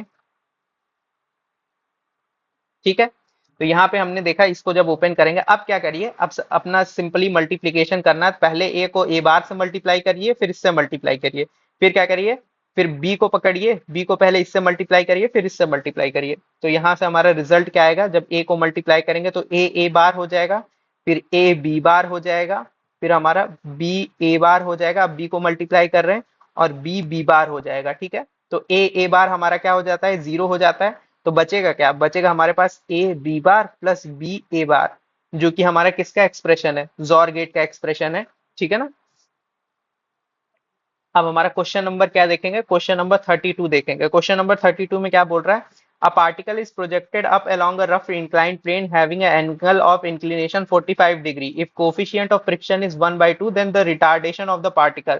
तो हम लोग क्या कर रहे हैं, पार्टिकल को ऊपर फेंक रहे हैं, यानी हम लोग ऊपर के साइड प्रोजेक्ट कर रहे हैं। ठीक है, पार्टिकल जो है हम लोग उसको क्या कर रहे हैं, ऊपर के साइड प्रोजेक्ट कर रहे हैं। तो पार्टिकल जब हमारा ऊपर जा रहा होगा और यहाँ पे इंक्लिनेशन हमको कितने का दिया हुआ है, 45 डिग्री का हमको इंक्लिनेशन दिया हुआ है। और यहाँ जो इसका फ्रिक्शन की वैल्यू है, फ्रिक्शन की वैल्यू हमारी कितनी है, 1/2 है। ठीक है ना, तो ऑब्जेक्ट ऊपर जा रहा है तो फ्रिक्शन हमारा किधर काम कर रहा होगा, नीचे के डायरेक्शन में काम कर रहा होगा। तो यहाँ से जो एक्सिलरेशन आता है, एक्सिलरेशन का हमारा जो एक्सप्रेशन होता था जब भी पार्टिकल ऊपर जाता था, तो एक्सिलरेशन हमारा क्या होता था, जी sine theta plus mu G cos theta. ये हमारा क्या होता था, एक्सिलरेशन का एक्सप्रेशन होता था। तो एक्सिलरेशन हमारा क्या हो जाएगा, जी साइन, साइन कितना, 45 डिग्री, क्योंकि हमारा एंगल ऑफ इंक्लिनेशन कितना दिया हो, 45 डिग्री। 45 डिग्री का मतलब साइन 45 की वैल्यू 1/√2 होती है। ठीक है ना। म्यू, म्यू हमारा कितना दे रखा है, हमारा सरफेस के लिए म्यू हमारा 1/2 दे रखा है। तो म्यू का वैल्यू हमारा 1/2 हो जाएगा। अगेन हमारा जी है, और cos 45 का वैल्यू भी कितना होता है, 1/√2 होता है ना। तो जी हमारा अगर हम लोग कॉमन ले लें तो हमारा जी बाहर आ जाएगा, बचेगा क्या, 1/√2 प्लस 1/2√2। ठीक है। अब क्या करिए, नीचे एलसीएम लेकर के दोनों को इक्वल कर लीजिए। तो एलसीएम नीचे कितना आएगा, 2 का √2 आ जाएगा, और इधर हमने क्या किया है, ऊपर 2 से मल्टीप्लाई किया होगा। तो ये हमारा एक्सप्रेशन हमको देखने को मिलेगा। ठीक है। अब जब इसको सॉल्व करेंगे तो 2 + 1 हमारा किसके बराबर हो जाएगा, 3g/2√2, यानी जो हमारा आंसर होगा वो एक्सिलरेशन की वैल्यू कितनी आएगी, 3g/2√2 आ जाएगी। अब देखेंगे हम लोग क्वेश्चन नंबर 33। तो क्वेश्चन नंबर 33 में हमारा पूछ रहा है कि जो हमारे पास गेट दिया हुआ है इसका आउटपुट क्या होगा। तो हमको यहाँ से दिख रहा है ये हमारा ए है, ये हमारा बी का बार है। यहाँ हमारा कौन सा गेट है, एंड गेट है। तो एंड गेट है तो ये क्या करेगा, ए डॉट बी का बार कर देगा। यहाँ से हमारा क्या आ रहा है, ए आ रहा था, ए का बार जाएगा, और यहाँ से हमारा क्या आएगा, बी जाएगा। अगेन यहाँ क्या हो जाएगा, ए बार डॉट बी हो जाएगा। और ये हमारा कौन सा गेट है, और गेट है। तो और गेट हमारा क्या करेगा, अब और गेट का हम लोग एक्सप्रेशन लिखेंगे तो और गेट हमारा दोनों को जोड़ने का काम करेगा, यानी ए डॉट बी का बार प्लस ए बार डॉट बी। ठीक है। तो ये हमको एक्सप्रेशन देखने को मिलेगा, जो कि ऑप्शन नंबर क्या है, सी। क्वेश्चन नंबर 34 देखेंगे। यहाँ क्वेश्चन नंबर 34 में क्या बोला है, block is pressed against the vertical wall is in equilibrium, minimum coefficient of friction. तो हमको क्या बताना है, मिनिमम कोफिशिएंट ऑफ फ्रिक्शन हमको बताना है। यहाँ हमको ये देखने को मिल रहा है, ये mg लग रहा होगा तो नीचे साइड हमारा ये काम कर रहा होगा। ठीक है। अब ब्लॉक की टेंडेंसी नीचे आने की है, mg नीचे आने की कोशिश करेगा, फ्रिक्शन हमारा ऊपर काम करेगा। और जो नॉर्मल रिएक्शन होगा, हमें पता है वर्टिकल के केस में नॉर्मल रिएक्शन किसके बराबर होता है, जो एक्सटर्नल अप्लाइड फोर्स होता है उसके बराबर। तो यहाँ पे फ्रिक्शन हमारा होगा किसके बराबर, म्यू mg के बराबर। एक्सटर्नल फोर्स यहाँ कितना है, mg ही है। ठीक। अब मुझे अगर इसके इक्वेशन लिखना हो, यानी वाई डायरेक्शन की अगर मैं बात करूं, अगर वाई डायरेक्शन के सभी फोर्सेस को लिखूं तो फ्रिक्शन का डायरेक्शन और mg/2 का डायरेक्शन मेरा सेम है। ठीक है। और mg का डायरेक्शन मेरा दूसरा है, और दोनों इक्विलिब्रियम है, तो दोनों साइड के फोर्सेस मैंने बैलेंस कर दिया वाई डायरेक्शन में। ठीक है। तो ये मेरा फ्रिक्शन mg माइनस का mg/2 हो जाएगा। ठीक है। ये कितना बचेगा, mg/2 बचेगा फ्रिक्शन। ठीक है। तो फ्रिक्शन की जगह हम लोग mg/2 रख देंगे, और ये म्यू mg हमारा होगा ही। तो mg से mg कट जाएगा, म्यू का वैल्यू हमारा कितना आएगा, 1/2 यानी 0.5। ये क्या हो जाएगा हमारा value of friction, coefficient of friction. ठीक है। ये गेट हमारा पूछ रहा कौन सा है, तो ये गेट हमको देख करके ही पता चल रही है हमारा कौन सा गेट है, और गेट हो जाएगा। ठीक है। इसका एक्सप्रेशन क्या होता है और गेट का, a प्लस बी। अब हमारा 2 ब्लॉक सिस्टम का क्वेश्चन है। 2 ब्लॉक सिस्टम में यहाँ दिया हुआ है, कंसीडर द सिचुएशन। यहाँ coefficient of friction between block हमको दे रखा है, इनके बीच में कोफिशिएंट ऑफ फ्रिक्शन कितना है, 0.5 का। ठीक है। एक्सिलरेशन ऑफ लोअर ब्लॉक पूछ रहा है, तो हमसे क्या पूछा है, एक्सिलरेशन ऑफ लोअर ब्लॉक। तो पहले हम लोग देख लेते हैं कि ऊपर वाला ब्लॉक हमारा मूव कर रहा है कि नहीं मूव कर रहा है। ठीक है। तो अगर हम लोग क्या करते हैं, इसकी टेंडेंसी किधर है, आगे जाने की है, तो नीचे वाला ब्लॉक क्या करेगा, ये भी चाहेगा कि आगे ही चले ताकि रिलेटिव मोशन को प्रिवेंट कर सके, इस वजह से फ्रिक्शन जो लगेगा वो आगे की ही डायरेक्शन में लगेगा। तो पहले हम लोग मान के चलते हैं कि इसमें क्या हो रहा है, हमारा स्टैटिक फ्रिक्शन लग रहा होगा, तो यहाँ पे हमारा म्यू की वैल्यू 0.5 और नॉर्मल रिएक्शन हम लोग यहाँ पे देखेंगे। तो यहाँ पे अगर नॉर्मल रिएक्शन देखेंगे तो इसका वेट पड़ रहा होगा और इसके हिसाब से हमारा नॉर्मल रिएक्शन इधर लग रहा होगा, ठीक है। तो जो नॉर्मल रिएक्शन की वैल्यू होगी वो कितना हो जाएगा, 2 ब्लॉक का मास इंटू जी 10। तो ये हमारा किसके बराबर आ जाएगा, 10 न्यूटन के बराबर आएगा फ्रिक्शनल फोर्स। तो यहां से मुझे ये देखने को मिल रहा है कि मेरा जो फ्रिक्शनल फोर्स है यानी 10 न्यूटन का जो फ्रिक्शनल फोर्स है वो अप्लाइड फोर्स से क्या है, ज्यादा है। अप्लाइड फोर्स मैंने 7 न्यूटन लगाया था और मेरा लग कितना रहा है, अप्लाइड फोर्स मैंने 7 न्यूटन लगाया था और फ्रिक्शन मेरा 10 न्यूटन का लग रहा है। इसका मतलब ये है कि जो मेरा अपर ब्लॉक है, जो मेरा ऊपर वाला ब्लॉक है, ये मूव नहीं करेगा, ठीक है ना। अपर वाला ब्लॉक मूव नहीं करेगा, यानी दोनों ब्लॉक जो होंगे वो साथ में मूव करेंगे।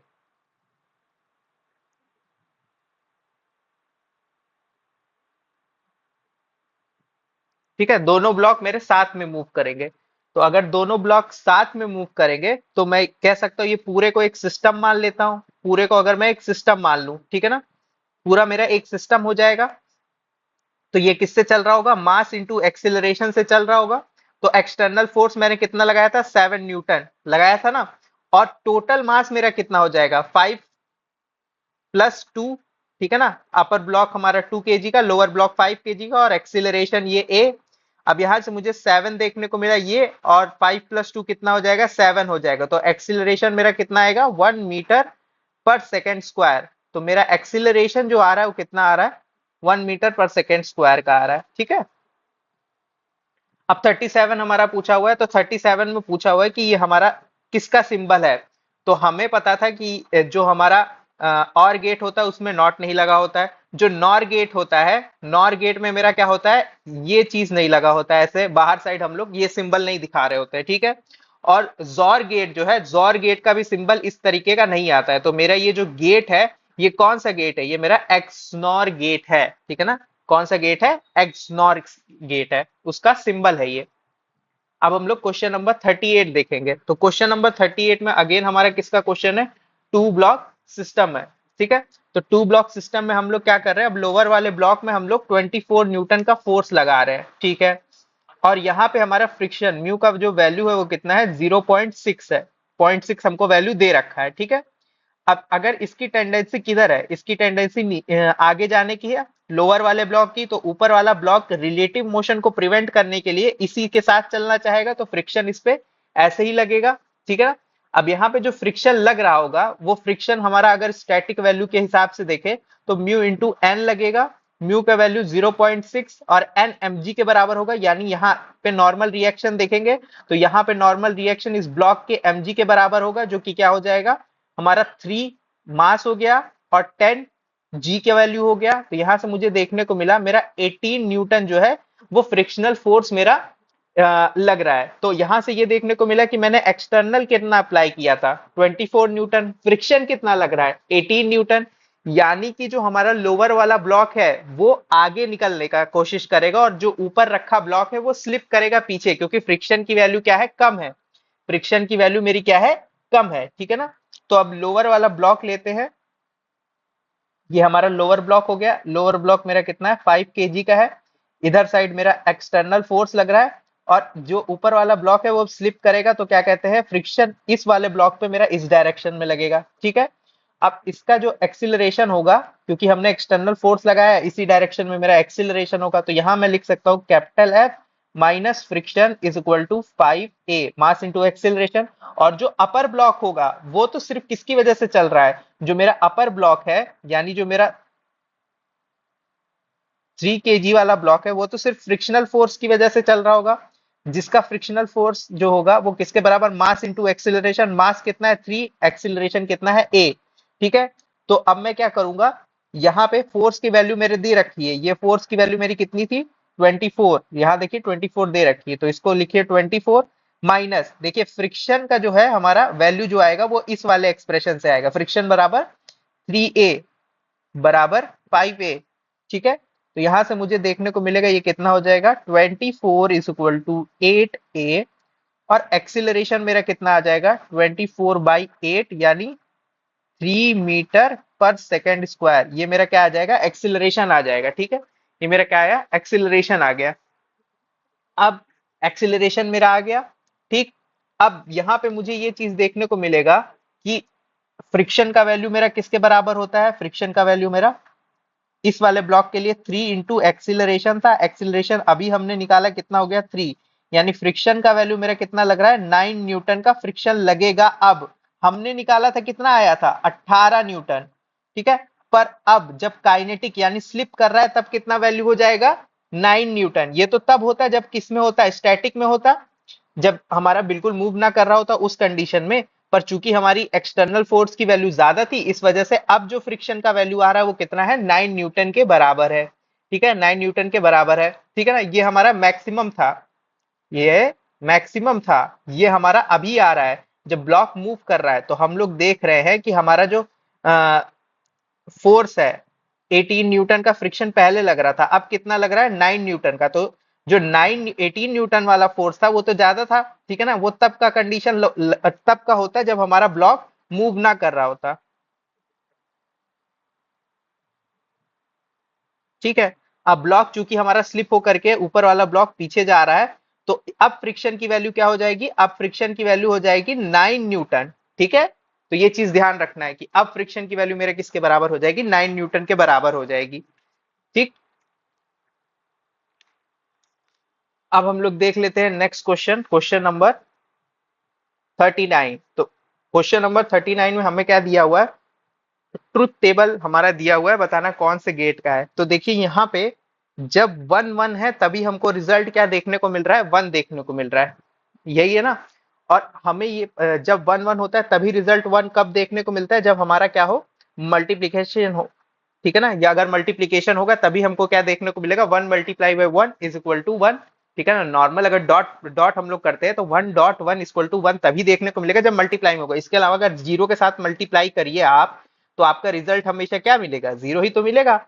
और ऐसा हमको कहाँ देखने को मिलता है, ऐसा हमको एंड गेट के लिए देखने को मिलता है। तो एंड गेट का ये हो जाएगा ट्रुथ टेबल।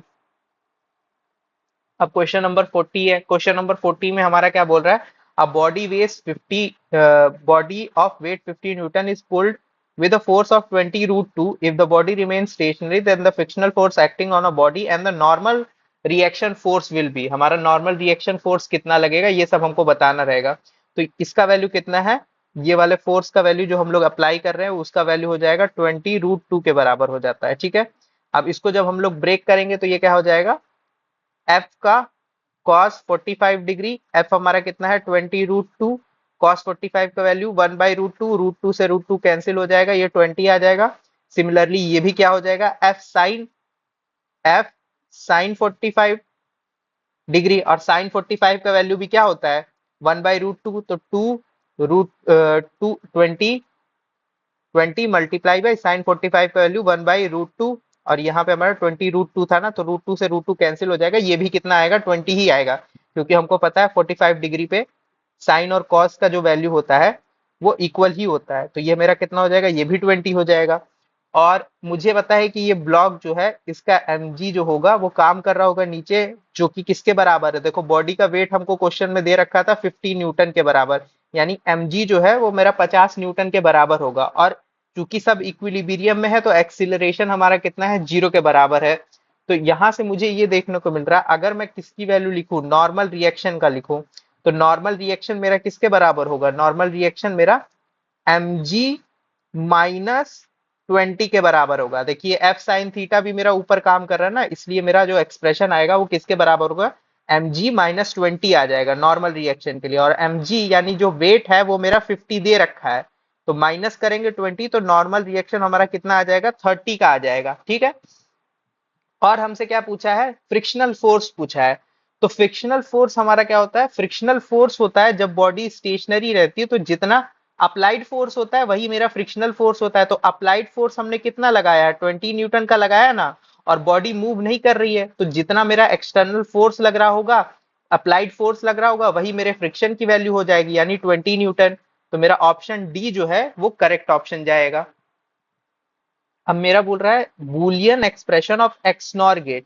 तो जो मेरा एक्सनॉर गेट का एक्सप्रेशन आता है वो जॉर गेट का जो एक्सप्रेशन होता था ना उसी के ऊपर बार लगा देते हैं। यानी जो जॉर गेट का एक्सप्रेशन होता था A complement B plus B complement A, इसी के ऊपर हम लोग जब बार लगा देते हैं तो हमारा किसका एक्सप्रेशन आ जाता है, एक्स नॉर गेट का हमारा एक्सप्रेशन आ जाता है। यानी हमारा जो ऑप्शन सी होगा वो करेक्ट ऑप्शन होगा।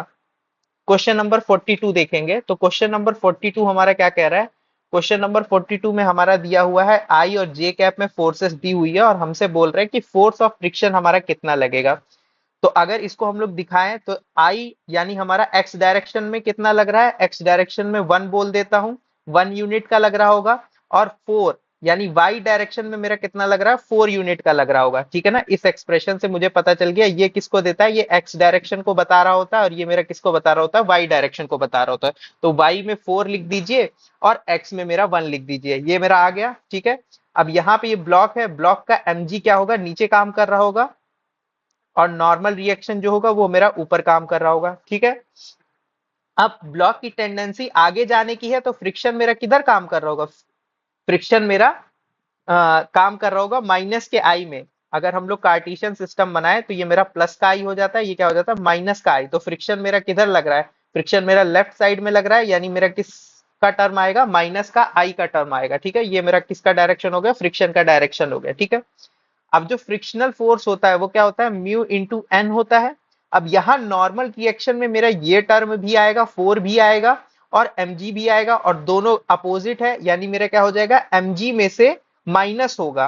ठीक है, तो मेरा यहाँ आएगा म्यू, म्यू का वैल्यू कितना है 0.4 और नॉर्मल रिएक्शन मेरा क्या हो जाएगा mg माइनस जो वाई डायरेक्शन में दूसरा फोर्स लग रहा है, यानी फोर्स का जो कंपोनेंट वाई डायरेक्शन में आ रहा है, यानी 4 ये वाला जो टर्म हमारे पास आ रहा था वाई डायरेक्शन वाला जो कंपोनेंट वो। ठीक है, तो ये 0.4 हो जाएगा mg।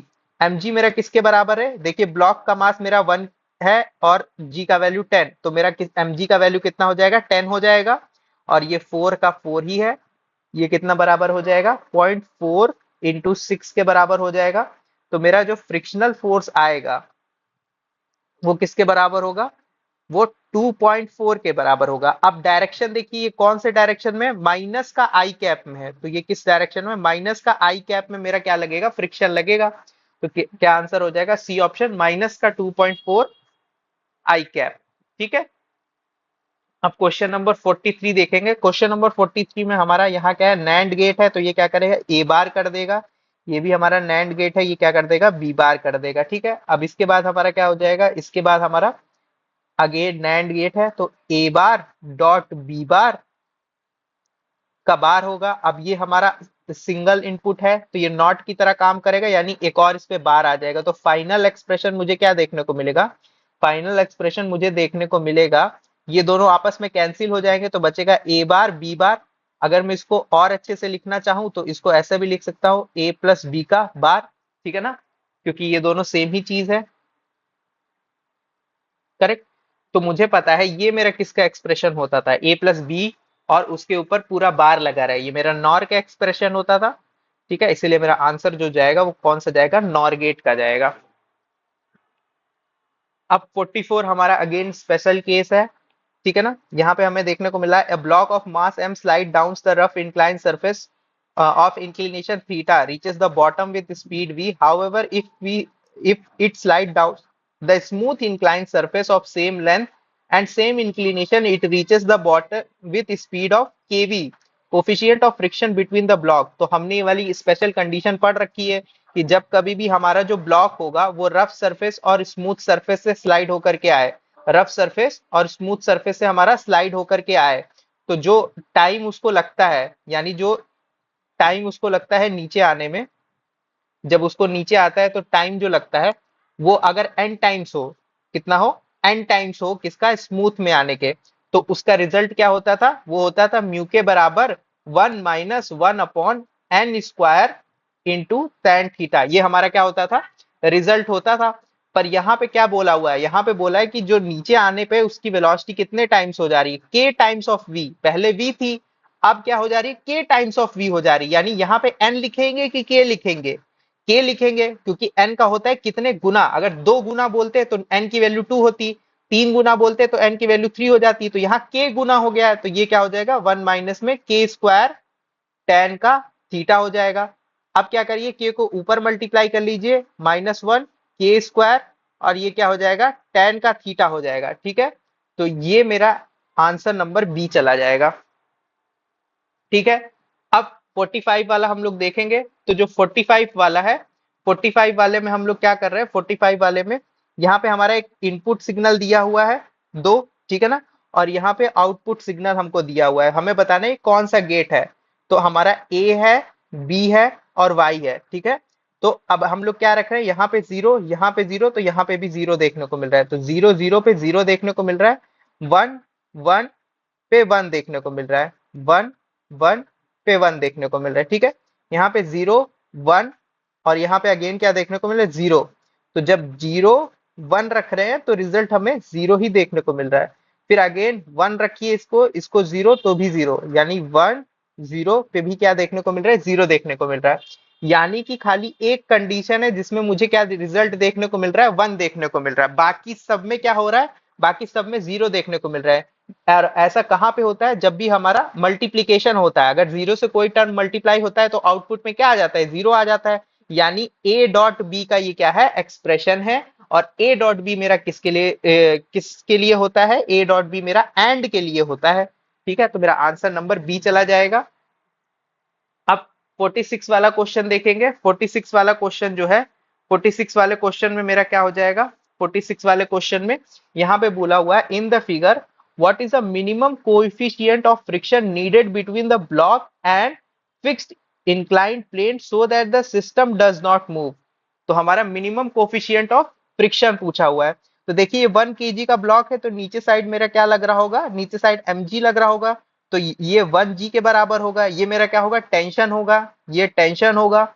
और इंक्लाइन प्लेन पे मुझे पता है कि नीचे ले जाने के लिए कितना फोर्स रिस्पॉन्सिबल होता है, mg का साइन, और यहाँ कितना हो जाएगा 30 डिग्री, क्योंकि इंक्लिनेशन कितने का है, 30 डिग्री का है। ठीक है, अब यहाँ पे मुझे दिख रहा है कि अगर इस ब्लॉक के लिए लिखूं तो मैं लिख दूंगा टेंशन बराबर 1g लिख सकता हूं। ये मेरा फर्स्ट इक्वेशन बन गया। ठीक है, अगर इस ब्लॉक के ऊपर लिखूं तो मैं क्या लिखूंगा, टेंशन बराबर, अब देखिए यहाँ पे जो फ्रिक्शनल फोर्स भी काम करेगा। अब ये ब्लॉक की टेंडेंसी अगर नीचे जाने की है तो हमारा क्या हो जाएगा, यहाँ पे ये ब्लॉक ऊपर के साइड जा रहा है टेंशन की वजह से, तो फ्रिक्शन का फोर्स मेरा किधर लगेगा, फ्रिक्शन का फोर्स मेरा इस डायरेक्शन में लगेगा। ठीक है, तो अब यहाँ पे जब इसका एक्सप्रेशन लिखेंगे तो क्या हो जाएगा, फ्रिक्शन प्लस का mg sine 30 degree, mg sine 30 degree. ठीक है, तो ये इस ब्लॉक के लिए, तो एक एक्सप्रेशन ये आ गया, इसको बोल दीजिए 2, तो हमें दो एक्सप्रेशन मिल गया। तो अब इस वाली एक्सप्रेशन को उठाइए, टेंशन बराबर friction plus mg sine 30 degree. और टेंशन हमारा था किसके बराबर, 1g के बराबर था, तो टेंशन को रिप्लेस कर दीजिए किससे, 1g से। और फ्रिक्शन होता कितना है, फ्रिक्शन होता है mu into N plus mg। mg हमारा कितना था, मास 1 था, g का वैल्यू g ही रखिए। साइन 30 का वैल्यू कितना होता है, 1/2 होता है। ठीक है, और हमें पता है कि नॉर्मल रिएक्शन मेरा क्या हो जाएगा इस ब्लॉक के लिए, अगर इस ब्लॉक के लिए मैं नॉर्मल रिएक्शन लिखूंगा तो नॉर्मल रिएक्शन मेरा किसके बराबर होता है, इंक्लाइंड प्लेन पे mg cos थीटा के बराबर। तो cos का कितने डिग्री, 30 डिग्री। ठीक है ना, क्योंकि इंक्लिनेशन कितने का है, 30 डिग्री का है, तो 1/2g इधर बच रहा है। ठीक है, ये 1g हुआ, ये म्यू। ठीक है, मास मेरे कितने का है, 1 का है, g अगेन बचेगा, cos 30 का वैल्यू √3/2 होता है, प्लस 1/2g ये बच रहा है। अब यहां से क्या करिए, g कैंसिल कर दीजिए हर साइड, तो मेरे पास फाइनल एक्सप्रेशन क्या देखने को मिलेगा, 1 is equal to mu √3/2 plus का 1/2। ठीक है ना, अब 1/2 को हम लोग कहाँ लेकर के जाएंगे, लेफ्ट हैंड साइड, तो 1 माइनस में 1/2 हो जाएगा, और ये क्या बचेगा, म्यू√3/2 बचेगा। ठीक है, म्यू√3/2 बचेगा। अब इसको सॉल्व करेंगे तो क्या बचेगा, 1/2 बराबर म्यू√3/2, 2 से 2 कट जाएगा हमारा, ये किसके बराबर हो जाएगा, 1/√3। ये किसके बराबर हुआ, म्यू के बराबर हुआ, तो मेरा म्यू किसके बराबर आया, 1/√3 के बराबर आया, यानी मेरा ऑप्शन नंबर बी जो होगा वो करेक्ट हो जाएगा। ठीक है, 47 वाला देखेंगे तो जो 47 वाला है इसमें हमारा क्या बोल रहा है, which of the following gate have output 1, इसमें हमारा आउटपुट 1 होगा। तो देखिए ये तो मेरा क्या है, मेरा नैंड गेट है, तो 1.1 करेंगे, बार लग जाएगा, 1 1 का 1 आएगा रिजल्ट, और हमें आउटपुट में क्या मिलेगा, 0 देखने को मिलेगा। ये मेरा क्या है, ये मेरा नॉर गेट है, तो 0 + 1 का बार होगा, 0 + 1 1 होता है, और 1 का कॉम्प्लीमेंट मेरा 0 देखने को मिलेगा, यानी यहाँ पे भी मुझे 0 ही देखने को मिलेगा। यहाँ पे देखिए यहाँ क्या है, 0 और 1, ये मेरा क्या है, नैंड गेट है, अगेन 0.1 होगा, 0.1 मतलब 0 हो गया हमारा, और 0 का कॉम्प्लीमेंट हमारा क्या होता है, 1। तो यहाँ पे मुझे क्या देखने को मिल गया कि मेरा आउटपुट किसके बराबर है, 1। तो मेरा ऑप्शन नंबर सी जो होगा वो करेक्ट हो जाएगा। ठीक है, अब 48 वाला देखेंगे। 48 वाले में बोला है कि ट्रुथ टेबल हमारा कौन सा सही है, कौन सा हमारा ट्रुथ टेबल जो है वो सही है। ठीक है, किसके लिए है ये ट्रुथ टेबल, ये हमको बताना है। तो अब हम लोग देख लेते हैं किसके लिए ट्रुथ टेबल है। तो देखिए यहाँ पे सिर्फ एक कंडीशन ऐसी है जहां पे हमें क्या देखने को मिल रहा है, 1 देखने को मिल रहा है, यानी 0 0 में अपने को क्या देखने को मिल रहा है, 1 देखने को मिल रहा है। बाकी सभी कंडीशन में मुझे क्या देखने को मिल रहा है, बाकी सभी कंडीशन में मुझे 0 देखने को मिल रहा है। ऐसा तभी हो सकता है जब ये क्या हो, ठीक है ना, क्योंकि हमें पता है A+B का जब रिजल्ट होता है, यानी जब और गेट होता है, तो अगर कभी भी 1 आ जाए तो आउटपुट में 1 आएगा, क्योंकि ऐड करिए 1 + 0 तब भी 1 आता था, 0 + 1 तब भी 1 आएगा, 1 + 1 करेंगे तो भी 1 आएगा। अब जस्ट उसका उल्टा कर दीजिए कि कभी भी अगर हमारा एक्सप्रेशन में 1 आता है, कभी भी एक्सप्रेशन में 1 आता है तो आउटपुट में मेरा क्या आ जाए, 0 आ जाए। तो ऐसा हमको कब देखने को मिलता है, जब मेरा कौन सा गेट हो, जब मेरा नॉर गेट हो। ठीक है, इसलिए मेरा आंसर जो जाएगा वो क्या जाएगा, नॉर गेट चला जाएगा। अब 49 वाला देखेंगे, यहां बोल रहा है कि ये हमारा कौन सा लॉजिक है, इसमें कौन सा लॉजिक गेट है। तो ये मेरा दिख रहा है कि ये मेरा कौन सा गेट है, ये मेरा नैंड गेट है।